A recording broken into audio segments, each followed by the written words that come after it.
तो यारो कैसे हो? सब कुछ बढ़िया चल रहा है ना?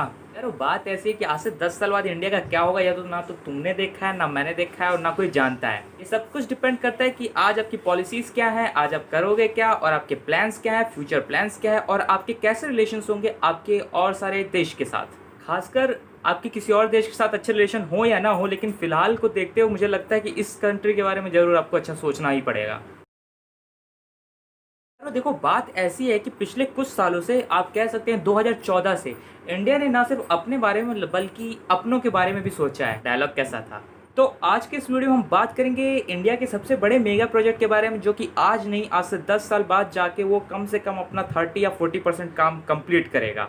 तुम यहाँ पे मुझसे पूछोगे कि आखिर हम जो प्रोजेक्ट 10 साल बाद कंप्लीट हो रहा है उसके बारे में आज क्यों डिस्कस कर रहे हैं, वो भी जो पूरा प्रोजेक्ट कंप्लीट नहीं हो रहा उसके बारे में क्यों डिस्कस कर रहे हैं। जैसा कि मैंने पहले कहा कि हमारे आज के पॉलिसीज और आज के प्लान डिसाइड करेंगे कि फ्यूचर में हमारी वैल्यू क्या होगी। तो इस मेगा प्रोजेक्ट का नाम है वन सन वन वर्ल्ड और वन ग्रिड। तो इस प्रोजेक्ट का सबसे बड़ी खासियत ये है कि हम इस प्रोजेक्ट में सोलर एनर्जी से इलेक्ट्रिसिटी प्रोड्यूस करेंगे और उसको हम अपने पड़ोसियों को देंगे, सिवाय इसको छोड़कर।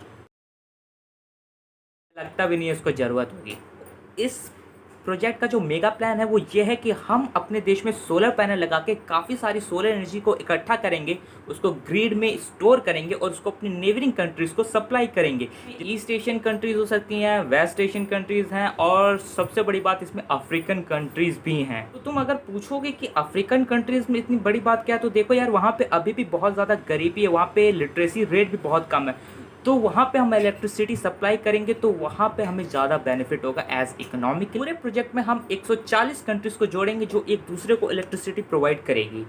और इतना ही नहीं, अगर बचपन में कभी ज्योग्राफी पढ़ी होगी तो उसमें ये तो पता ही होगा कि जो हमारा अर्थ है वो सन के अराउंड घूमता है, तो उसका एक पोर्शन जहाँ पे दिन होती है और दूसरी तरफ रात होती है। तो यहाँ पे प्लान ये है कि हम उन कंट्रीज़ को जोड़ेंगे जहाँ पे दिन होगी, तो वो उस टाइम अपनी एक्स्ट्रा इलेक्ट्रिसिटी को प्रोवाइड करेंगे उन कंट्रीज़ को जहाँ पे रात होगी। यहाँ नहीं कि जहाँ पे दिन होगा वो लोग अपनी इलेक्ट्रिसिटी को स्टोर करेंगे और दूसरी कंट्रीज़ को बेचेंगे जहाँ पे उस टाइम रात होगी। सही दिमाग है। अब यहाँ पे तुम्हारे एक बड़े से दिमाग में एक छोटा सा सवाल ये आएगा कि आखिर इंडिया इतना कुछ कर क्यों रहा है। तो देखो बात ये है कि जिस तरीके से चाइना का इन्फ्लुएंस बढ़ रहा है ना, खासकर हमारे एशिया पैसिफिक में, आपने पाकिस्तान का तो हाल देख लिया, नेपाल का भी हाल देख लिया, श्रीलंका, म्यांमार, वियतनाम, सबका यही हाल है।